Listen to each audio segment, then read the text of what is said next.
Hello everyone, আসসালামু আলাইকুম। কেমন আছেন সবাই? আশা করছি সবাই অনেক ভালো আছেন এবং সুস্থ আছেন। আমি আলহামদুলিল্লাহ ভালো আছি।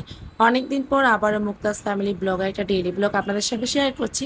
আশা করছি আজকে ভিডিওটা আপনাদের অনেক বেশি ভালো লাগবে। তো পুরো ভিডিওটা না টেনে দেখার অনুরোধ রইল।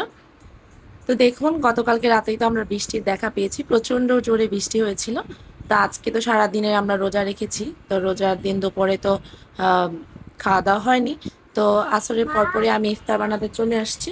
তো আজকে যেহেতু ঠান্ডা, বৃষ্টি হবে একটু পরপর, রাতে মনে হচ্ছে প্রচণ্ড বৃষ্টি হবে, তাই একটু সবজি খিচুড়ি রান্না করলাম।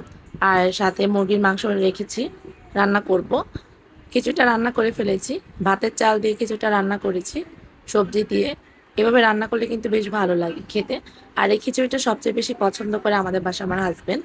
উনি তো বৃষ্টি হলেই শুধু বলবে যে এই পাতলা খিচুড়িটা রান্না করো।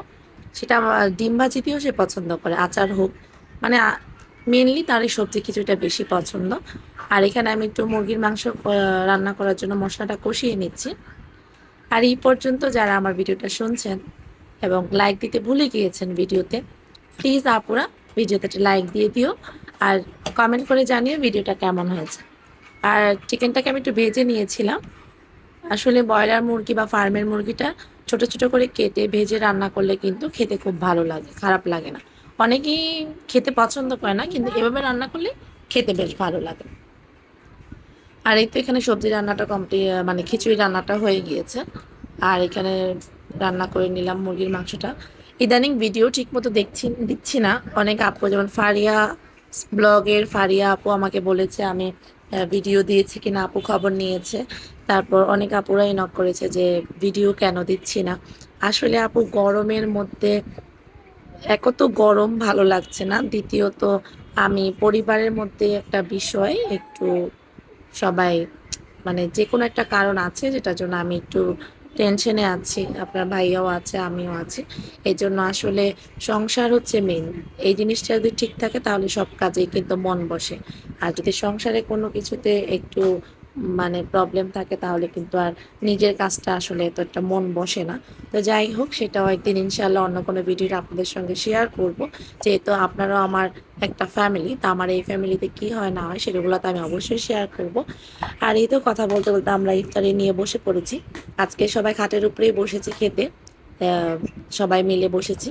তো রাইসার বাবা বলছিল আচার আনার কথা। তো আসলে কিছুদিন আগে আচারের বয়ামটা ভেঙে গিয়েছে। আমাদের বাসায় যে জলপাইয়ের আচারটা ছিল সবসময় খিচুড়িটা খাওয়ার জন্য, তো আমার মেয়ে হঠাৎ করে বলল, মা ঠিক আছে আমরা যে কক্সবাজার থেকে আচার এনেছি সেটা বাবাকে দাও খাওয়ার জন্য। তো ওর কথা হাসতে হাসতে আমরাও নিয়েছি যে আচারটা খেয়ে দেখি কেমন। আর এই বার্মিস আচারটা কিন্তু খিচুড়ি দিয়ে খেতে বেশ ভালো লেগেছে, আমার অনেক ভালো লেগেছে, সবারই নাকি ভালো লেগেছে। তো লেবু কেটে নিয়েছিলাম, মুরগির মাংস নিয়েছিলাম। আমার তো খিচুড়ি আচার আর লেবু দিয়ে খাওয়া হয়ে গিয়েছে, মাংস মানে লাগেইনি। আসলে শীতের মানে ঠান্ডার মধ্যে সবজি খিচুড়ি কিন্তু লেবু দিয়েও খাওয়া যায়, ভালো লাগে।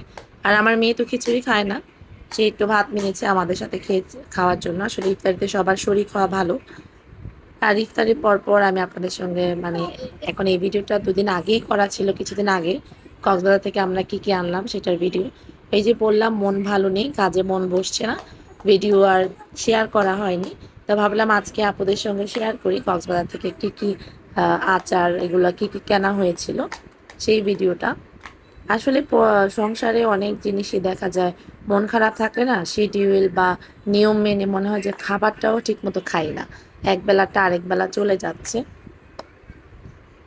তো যাই হোক, এখানে আমি কিছু স্যান্ডেল নিয়েছি, একটা আমার শাশুড়ির জন্য, আরেক জোড়া নিয়েছিলাম আমার আম্মুর জন্য, আর একটা আমার জন্য এনেছি। ওখানে আমরা সবাই স্যান্ডেল কিনেছি, মানে আমার বাচ্চারা, মানে সবাই যারা যারা গিয়েছি সবার জন্য কিন্তু ওখানে আমরা এই বার্মিস স্যান্ডেলগুলোই পরেছি।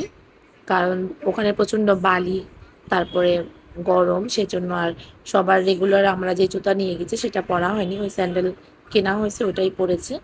আর এই যে যারা যারা আমার কক্সবাজার আপুরা, মানে কক্সবাজার গিয়ে আসছে যেসব আপুরা, তারা তো জানবে এগুলা ছাড়া আমার মনে হয় না কক্সবাজারে আর কি পাওয়া যাবে। এই চকলেটগুলোই ফেমাস, মানে ওই দোকানগুলোতে দেখেছি আমরা, কিন্তু বিচের মার্কেটগুলোতেও দেখেছি, কিছু কিনেছি। তারপরে যে ওখানে যে বার্মিস মার্কেট বলে ওটাতেও গিয়েছিলাম, আহ, অল্প সময়ের জন্য গিয়েছিলাম, ওখান থেকেও কিছু জিনিস কেনা হয়েছে।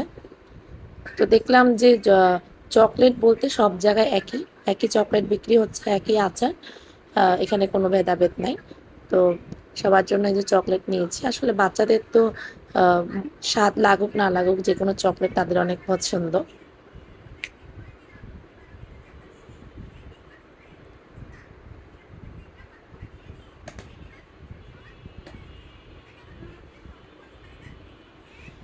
আর এই তো এক, এক করে আমি এগুলা বের করছিলাম। আসলে সব তো আর আমার না। এখানে কিছু গিফটও করব।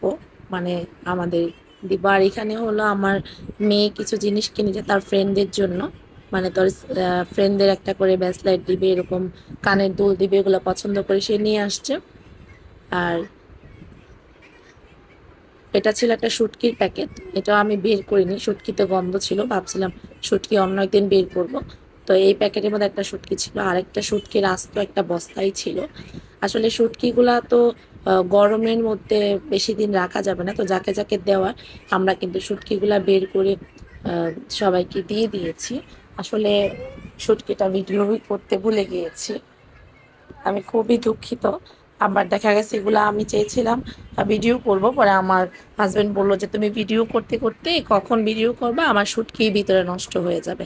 শুটকিগুলা যেহেতু পলিথিন দিয়ে ভালো করে মানে কসটিপ দিয়ে পেঁচানো ছিল, এজন্য শুটকির আর ভিডিও নেইনি। শুটকি জাস্ট তাড়াহুড়ো করে বের করে সবারটা আলাদা, আলাদা করে ভাগ করে দিয়ে দিয়েছি।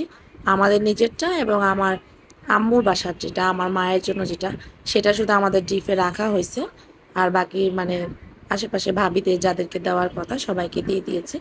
আর এই তো এখানে হলো আমার সব ধরনের আচার। এই চাটনিগুলো আমার অনেক পছন্দ। তা আমি একবার আমার একটা ভিডিও আছে যেখানে আমার এক বড় ভাই আমাকে আচার-টাচার বাচ্চাদের দিয়েছিল। তো তখনই আমি বলেছিলাম আমি যদি কখনো কক্সবাজার যাই আমি অনেক, অনেক আচার নিয়ে আসবো এবং চকলেট নিয়ে আসবো। তা আমি কিন্তু এবার বেশ আচার এনেছি, অনেক আচার এনেছি। আর এখানে কিন্তু প্রত্যেকটা প্যাকেটে ১৬ টা, ২০ টা, ২৫ টা এরকম করে ছিল। ধরেন একেকটার মধ্যে একেক রকমের ইয়ে ছিল। তো অনেক আচার ছিল কিন্তু। আর এই আচারগুলো তো আমার কি বলবো অনেক পছন্দ। এটা আমার খুব পছন্দ এই আচারটা। যখনই কেউ কক্সবাজার থেকে আসলে আমাকে আচার দিত, আমি কিন্তু এই আচারটা খুব পছন্দ করে খেতাম। আর এবার কিন্তু আমি বেশ অনেক আচার এনেছি এগুলা। আর এখন যে প্যাকেটটা দেখাচ্ছি এগুলার ভিতরে কিন্তু ৫ পিস করে আছে। মানে একেকটা প্যাকেটের ভিতর ৫ টা করে আছে। তো আমার মেয়েরা তো ওরকম আচার খায় না। ওরা বাচ্চা মানুষ, ওরা চকলেট খাবে। আচার দেখা যাবে অনেক থেকে যাবে আমার। আর এখান থেকে কিছু আচার অনেককে দিয়েছি। তো যাই হোক আমার যে আপুরা ভিডিওটা দেখছেন, আমার এই আপুদেরকেও কিন্তু মনে রেখেছি। আমার যদি সম্ভব হতো, মানে আমি যদি সবাইকে দিয়ে আচারগুলো খেতে পারতাম, শুটকিগুলো খেতে পারতাম। শাহিনুর আপু তো আমার আগের ভিডিওতে কমেন্ট করেছে যে, শুটকির গন্ধে আপুর মন ভরে গেছে। আপু প্লিজ বিশ্বাস করো যদি আমার মানে সাধ্যের মধ্যে থাকতো তোমরা, আমি সবাইকে আসলে এই আচার, শুটকি এগুলো দিয়েই খেতাম। তারপর শিশির আপু বলেছে যে শুটকি যেন গিফট চাই। আপু ইনশাল্লাহ যদি কখনো পারি তোমাকে অবশ্যই শুটকি গিফট করে পাঠাবো। তো যাই হোক কথা বলতে বলতে ভিডিও শেষে চলে এসেছি। আর এটা ছিল গতকালকে রাতের তুফানের একটা ভিডিও যেটা আমি ধারণ করেছিলাম। তোমাদের সঙ্গে শেয়ার করছি। প্রচন্ড বৃষ্টি কিন্তু এদিক দিয়ে হয়েছিল। শিলাবৃষ্টিও পড়েছে। তো যাই হোক কথা বলতে বলতে ভিডিও শেষে চলে আসছি। দেখা হবে অন্য কোনো একদিন। সবাই ভালো থাকবে, সুস্থ থাকবে। আল্লাহ হাফেজ। আসসালামু আলাইকুম।